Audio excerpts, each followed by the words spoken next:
بعضی وقتا ممکنه حرف دل خیلی باشه. ما هم اکثر کارمون دلیه.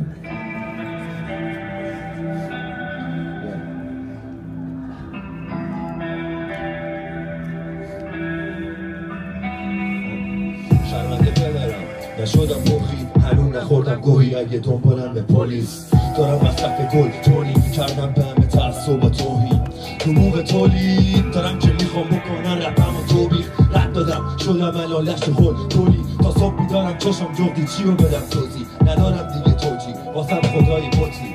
شرمنده مامانگه نشدم دکتر، شدم یه رپی رشی میبینم پس خودم.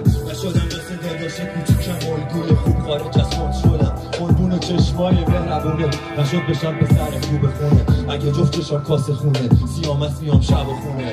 فرا تک زده که فقط ما تا رپ بخونه. ببخشید مادرم درس نخوندم با اینکه خوب بودش ریاضی. به عشق خودت تو که نمیخونم سیاسی. سایت باشه بالا سرم ندارم به هیچ بنی بشر نیازی. خدای عشقی خاک پای جفتتونه نور دو چشمی. شرمنده جفتتونم، شرمنده اون بچه ای که نداشته بابا نداشته مامان. خودش بوده خانوم خودش بوده آقا. لعنتی اینجا همه مفبرن. کی میگه من یادم از یکدیگرن. با شرک کف دست بپوشنت میخرن. موقعش بشه مفت تو هم میبرن. واقعی هم هنوز کفه میارم. همه بچه های وطنم رو به جون میخرم.